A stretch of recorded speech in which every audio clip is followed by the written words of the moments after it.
Good morning everyone, it's Joker, and today we are back with another slime video, and today we will be going through each stage of the Hero's Jubilee to show you the strategies that I'm using to get my current rank of number 5 on the North America server. So I would assume that I'm doing something right. Maybe getting a little lucky on Orb RNG if you tuned into my Twitch stream for 4.5 hours the other day, but nevertheless, we are here and I have the strategies written down. Shout out to Nick710 from Twitch, who was helping me along with this, giving me some good tips and strategies and bouncing ideas off of each other. So big shout out to him for the content today. So we're going to start out, we're going to go through each normal battle 1, 2, and 3 since they do require slightly different strategies each time. And then we will go into the big bad Shion fight. And I don't know if I need to show off every single fight in Shion since they are essentially the same strategies. It's just how strong your units are, do you have the units, and how fast can you kill. So we will start with normal battle 1. So my high score is 73-6. And this is the team that I have been using. Yeah, it's quite a whaley team. We've got the Orb Disaster, we've got Rimuru for the attack boost, we have Milim for the orb change, we have Shuna for the orb change, we have Milim for the ult boost, and we have Benimaru as our main DPS here. So, let us begin. Okay, sorry about that. Forgot to put Earth Milim in there. So what I'm looking for is the 4 blues on turn 1 to get me to a protection meter on the Orc. Therefore turn 2 I can full orb change. So each turn you want to kill.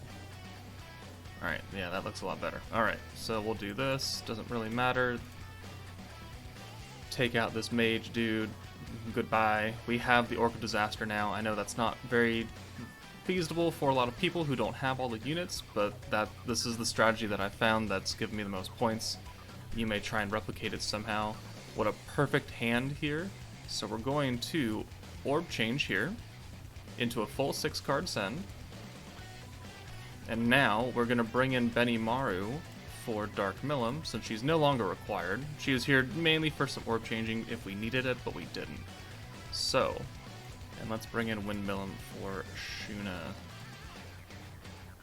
Okay. So the idea here is that we need to kill all 3 of these units with these 6 cards. And the best way to do it with Benimaru is to just pop his orange boost attack.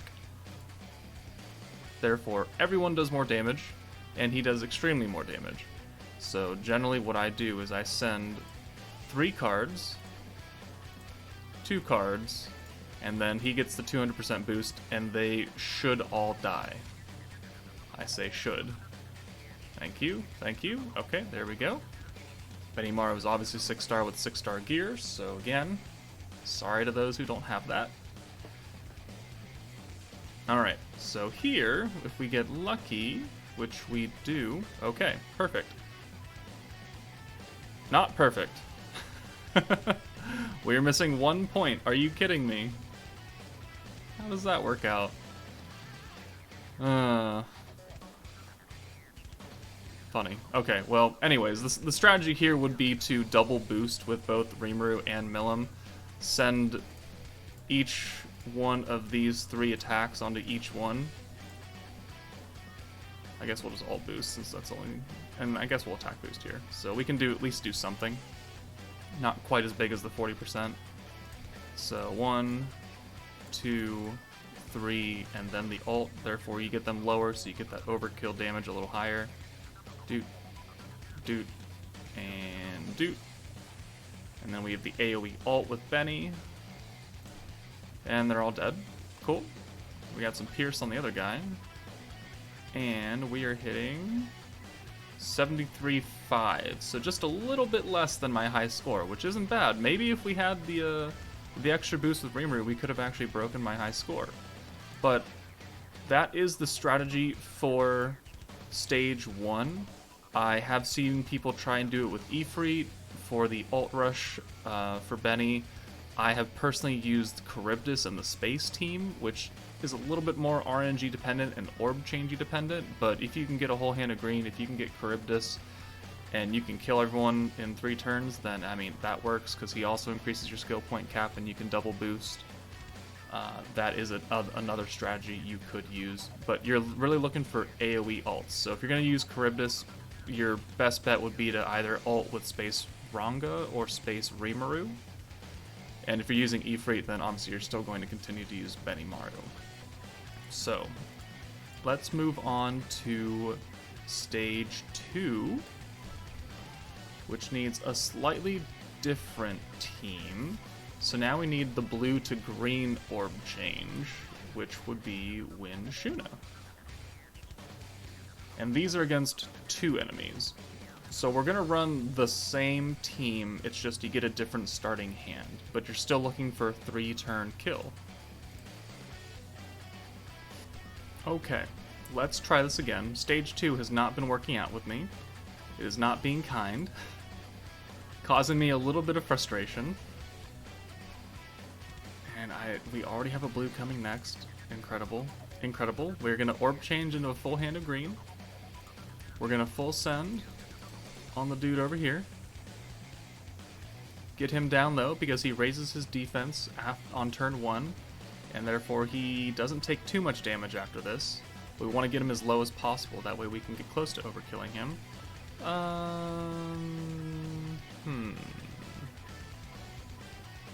You know what? I can work with that. I can work with that. Okay, so we're gonna do this again. Okay. So now we're gonna bring in Benimaru for Rimuru. We're gonna bring in Windmillum for Shuna. Okay. So now, full orb change. Boom. Okay. So we're gonna full send on my man over here. And actually, do we full send on him? No, we're gonna send the last one on you. There we go. Alright, we are at maximum points, so we have enough to do the double boost. And you're gonna be quite low. Quite low. Incredible. Alright, this is what I wanted it to look like. Okay, so now we're going to alt boost with Millum, and then we're going to swap out for Rimuru, and we're going to attack boost. And how much health do you have? You have 8,000, so I'm going to send 1 attack on you, and then I'm going to ult.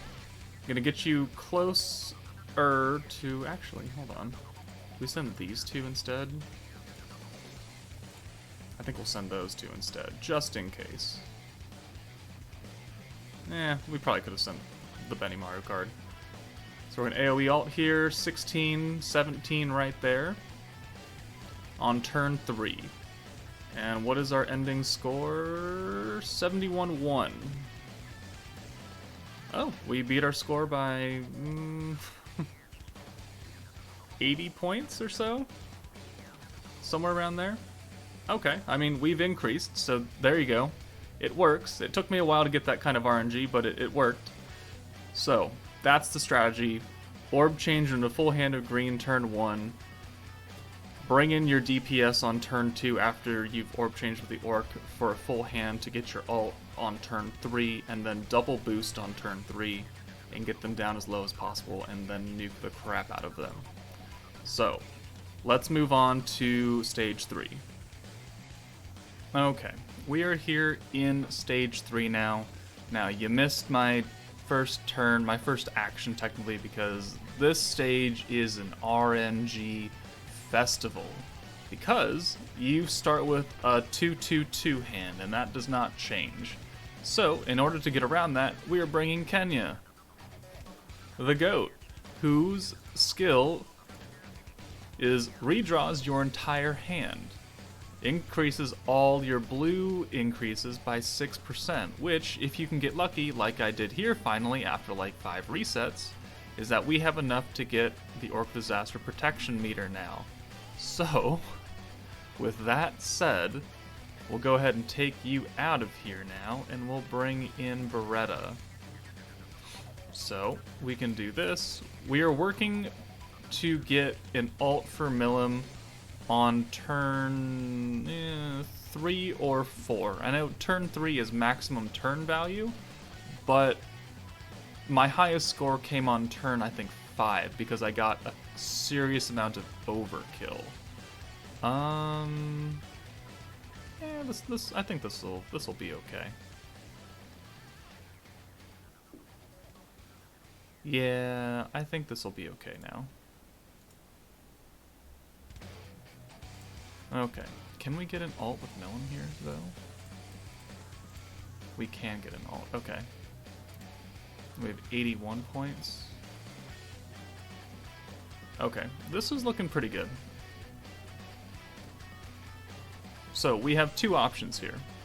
We could boost the ult with Milim here, and then kill directly on turn 3 for the maximum turn value. Or we could wait a little bit longer, get some more points, and then double boost maybe next turn. I don't think we'll have enough to get up to 110 though. That'll be 95 points. So yeah, I don't really feel like waiting until turn 5. So let's run this in a few scenarios. Let's go turn 3, and then we'll go a little bit further and see how we do. So let's go ahead and boost the ult here. And then we'll go ahead and send these 3 cards here just to get him down very low. And then we'll nuke. Because these aren't going to kill him with the guard and the defense. Yeah, those don't do anything. Thankfully the ults bypass guard. How much is this going to do? 16-5. Alright, let's check out what our final score is. I believe our high score is like 44-9 or something. So, okay, 43-778. Okay, so definitely not higher than what I've gotten before. So let's try this again.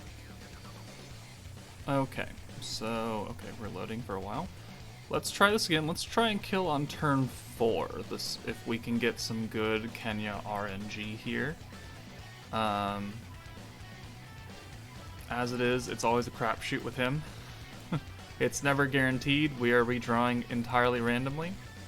Oh, I mean, that'll work, actually. So let's get you out of here now. Okay, so we'll do this. We know that we have at least 2 Dark Milim cards that are going to get changed next turn. We have an orange. These are going to be oranges, so we're looking good already. We're going for a kill on turn 4. That way we don't get too much of a decrease in the turn points, but we do at least get a decent amount of overkill. And this is actually a great hand right here. Minus this 1 blue card. Okay. Okay. I can work with this. Yes, okay, so we have an ult. So let's make sure now that we're building up the points to at least 110. So we have 2 more turns to do that. 1 more turn to do that. What are we looking like here? Okay. So turn 3, what do we get for this? We have 13, so that's 94 points. Not quite as much as I was hoping for, but it will have to do. Hopefully he doesn't die from this. Okay. Oh, full hand, huh? Okay. 94 points. Let's go ahead. How much health do you have?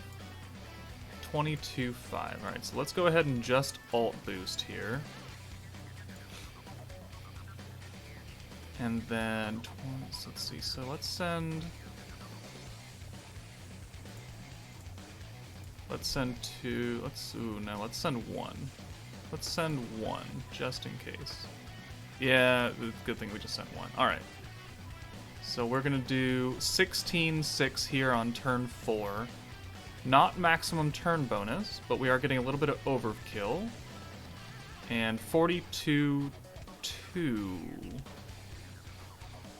No, I don't think that's higher than what I already had previously. It was not. What is my high score on this one again? I forget. So that was 42-2. And we are sitting at 44-9. Ooh. So maybe we should hit turn 5. So we'll do one more. Okay, well, I thought I was going to cut, but we're going to continue anyway. Looks like we're getting a little bit better RNG here. So we're on turn 3 now. We're going to get the ult for Milim at the very least. Now we just have to work on getting enough points, which we can probably get next turn to get the double boost for the kill on turn 5. If we get some lucky RNG. So how many points do we get for this? We get 14? Okay, perfect. So that'll give us 112. Alright.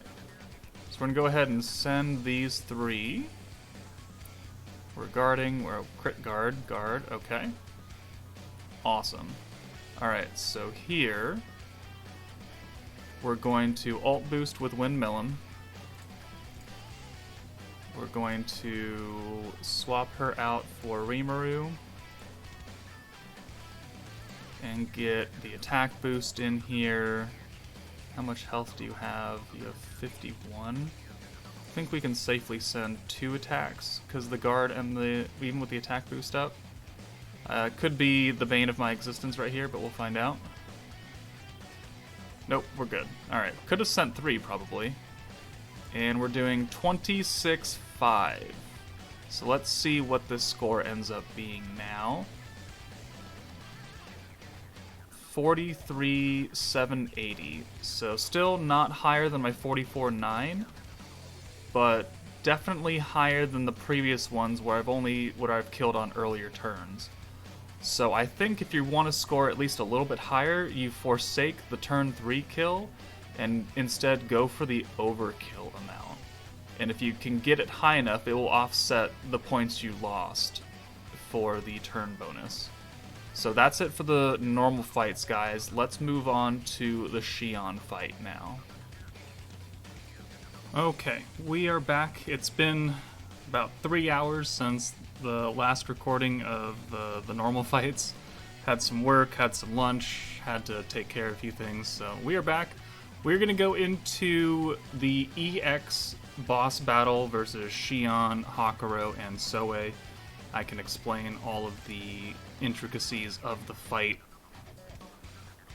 during that stage. All 4 stages follow the same principle. It's just your turn that you need to kill on differs. So, we have 3 enemies, quite obviously. We have type neutral Hakuro and Soe. Now, the thing to remember about these 2 units is that if you attack them, after 2 turns, they will put up that 300% defense boost, and then you won't be able to kill them for 2 more turns. And the key to this fight is, finishing it within the turn count, doing overkill damage to Xion because she is dark. Now, if we look at the... let's see, where are my screenshots for boss battle? Is this it? Yeah. So this isn't this fight, but this is one of the fights. So we see weakness damage score. We don't see an overkill counter over here because we have type neutral enemies and it doesn't want to put in another category. So, but the weakness damage score still counts against Xion for overkill. So what the strategy is you want to kill these 2, get Xion down to 1 HP, and then nuke the crap out of her with your strongest single target ult, which for me is Gazzled. So, these 2 pop their defense after 2 turns after attacking. So the idea is to focus one down in 2 turns and try to finish that out. And then move on to the second one. And then if they somehow pop the defense, you start targeting Xion, lowering her health down. Once their defense goes away, kill him, then focus on Xion solely. So we have the opening turn here. We've got Shuna, Gazzle, and Hinata up front. Now, for some reason, they love to target Hinata. Not with her ults, but with her normal attacks. So she's going to take a butt ton of damage. So we are here because she has the double orb change to give us a full 6 hand. And with this, and with Hinata's trait, which you may or may not have unlocked, alongside the Benimaru trait of giving us 18% secret skill gauge, we start with a very good amount. And with a full hand of 6 orbs, all on Soe, we can get Hinata's ult turn 2 and kill Soe. And that's exactly what we're going to do here. They're weak to magic, I believe. Yes, but Gazel still does more damage, so we're just going to send them... Oh, well, what am I doing? Doot. It's not enough for a Protector Soka gauge, but that's okay. I'm really just trying to focus on killing one of these guys to reduce the amount of attacks we take, to reduce the amount of ults we take, therefore increasing our score, because our score is based around overkill, turn bonus, and damage taken. And if we can negate a lot of damage taken, that will help our score out. And you see that 4 attacks have gone to Hinata. So it's not great. So we actually have, we have a very decent turn here. So we're going to send Hinata's ult, and then everything else on Soe, and hope that we kill him. We're not going to worry about Hakuro. We're not going to touch Hakuro so he don't pop his 2-turn defense. And here we go. And we have enough gauge to pop Soka next turn. Alright, 8,000 there. Hopefully we can kill him. Pretty sure we got it. There we go. Alright, so Soe is dead before he was able to pop his defense. We are very, very close to an ult with both Gazel and Shuna. Now, Hinata's almost dead. Not great. Oh, this would be a great turn for Valentine, wouldn't it? Oh well, we can still get an ult here. So, we're going to...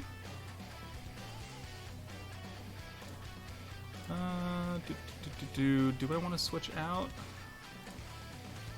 Alright, we have no cards anyway, so it doesn't really matter. Let's go ahead and switch out Hinata.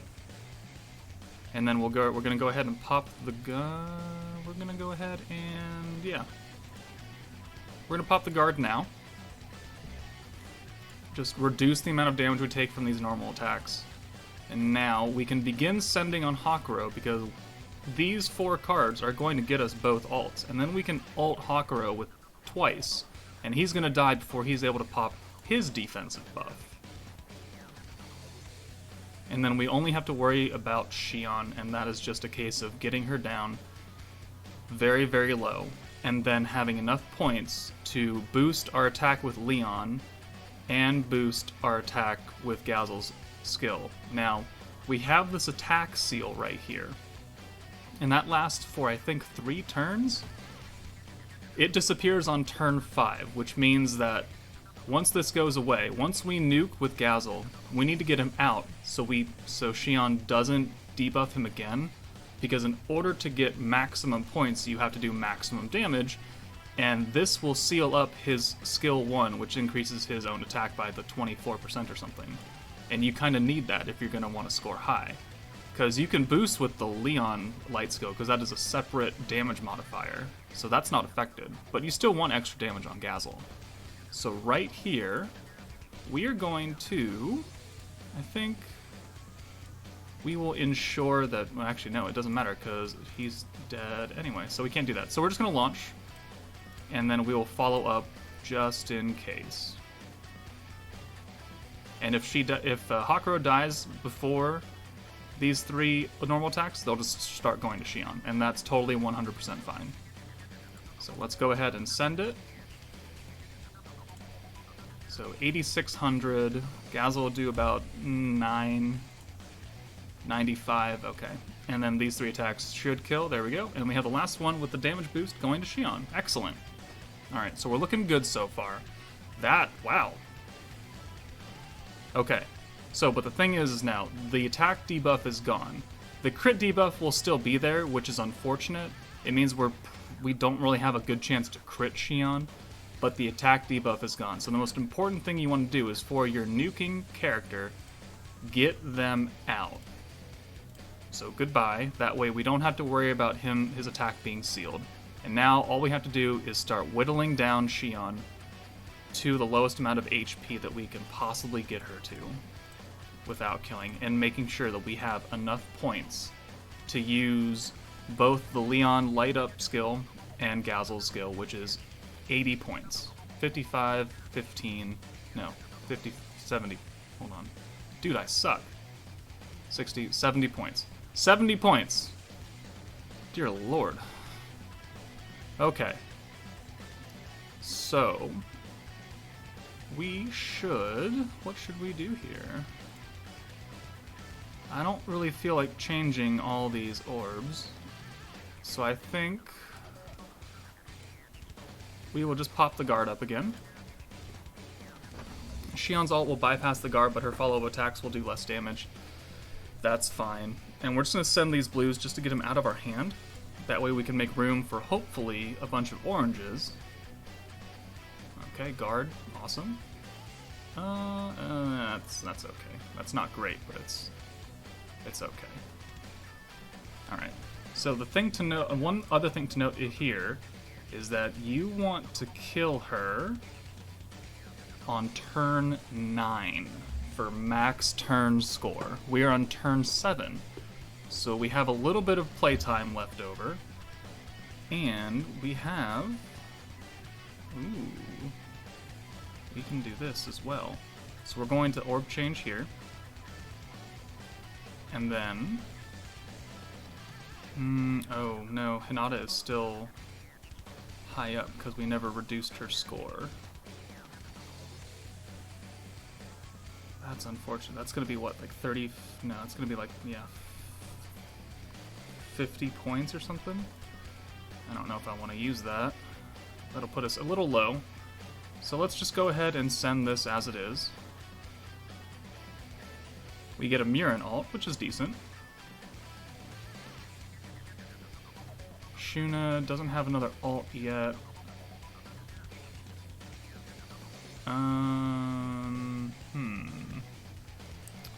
Can we get one, though? No, we can't. Okay, so what is this? Let's see, 1 blue to 1 orange. Ooh, we could do that, actually. Yeah. Okay. So this will guarantee that we get a Shuna ult here. So we're going to launch the ult, and we're going to launch these two. We're just going to lower her health down even more. We still have over 70 points. Math is hard. 76. And then 3,100. Okay. So, the attack has been sealed up again, but that's okay, because Gazel is on the backline, not affected by that. And during my testing, Gazel, with both buffs, does about 30k damage, give or take a couple hundred. Shuna, with the light buff, does about 20k. And Xion has 4168 left. So, let us go ahead and we will swap out Murin, right? Yeah, Murin for Gazel. We're going to light boost and attack boost. And I guess we can do this buff as well. We don't have any other points to use, so we'll go ahead and use everything here. So now, the idea here is that we're going to take 20k off of this 41, so she's going to be down to 21,000. We want to send these 3 attacks to get her as low as possible, and then the Gazel ult will come and clean up. So we're going to do that, that, and then the Gazel ult, and we'll see how this goes.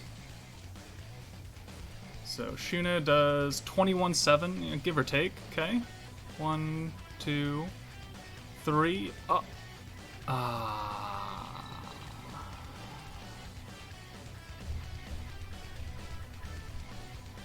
That's unfortunate. Okay, we'll come back. Okay, we're back. took 2 more attempts to get back to this place, but actually we're in a very, very good spot. The fight along the way was incredibly lucky with orange orbs and orb changing and everything, so we're actually on turn 6. And we have a Shuna ult here, we have a Gazel ult in the back, and we've got enough points to double boost right here, and we could kill turn 6 instead of turn 9. Now, we don't get any extra turn bonus, I don't think. But, I mean, we're gonna do it anyways, that way it's on video that it is possible to do it if you get some godly RNG, which I was lucky enough to get. So, let us... So we have to swap in, so we're gonna do... Mirin or Hinata? We're gonna swap in... Let's see. We're going to swap in for Mirin. Okay. And then we're going to swap Hinata for Leon. Okay. Now, we're going to put the guard up just for funsies, and we can decrease Leon's skill that we used earlier. Not a big issue. I don't think we're going to use it. But now we can go with the light boost, we can go with the attack boost, and we're not even crit sealed on Gazel, because I threw him back like immediately, so we could crit here as well. So I'm not even going to do the orb change with Leon like I was going to. So we'll go ahead and pop these 2. So we know that Shuna is going to do 20 to 21, and she has 31 left. So it's probably in my best interest to probably... So we've got about 10k to play with. 10k damage before we have to ult with Gazel. Maybe 9k. I think what we do is we send 1 Gazel card, Shuna, and then Gazel's big nuke. And that should get us right to the edge before Gazel has to kill. Hopefully that works out. If not, you get the strategy. We're on turn 6 though. Let's find out. 7,000, I think that's going to put us in a very good spot right here. A very good spot. Alright. And this does... Give me a crit, please. We're going to let this play out. If we get a crit, I'm going to increase my score by a few thousand. Alright, what are we looking at? What are we looking at? Pierce, 31-3. Okay, well, that's a little better. Ooh, we are higher now, though. 30,300. That's about 1,000 points higher. Okay, I'll take that. Okay. Right? 1,000 points? 2,000 and change, yeah. Okay. Well, look at that. We even hit a higher score. So, I mean, that's pretty good right there. The strategies are sound, and that was on EX, and you can use that strategy for all the lower difficulties. You still want to target one enemy only and nuke him down in 2 turns, then move on to Hakuro to kill him next, and then you move on to Shion and try and go for the overkill. So that's it for how to score higher in Jubilee. I understand not everyone has the units that I do with the gear and the dupes and the levels and all that, so it's definitely going to depend on your box, your gear, and your own personal orb luck to get these kinds of scores. I cannot promise you that you're going to come boot me out of my number 5 spot right here, but you can at least get yourself a little higher on the leaderboards to get that ranking, to get those crystals. So hopefully these strategies helped you. If they did, let me know in the comments. If they didn't, excuse me, if they didn't, let me know if there's a different strategy you think could work and I could test it out. We still have 4 days left in Jubilee. I'll be happy to see what other things I can do with this. But yeah, that's it for me, guys. Take it easy, and I'll see you later.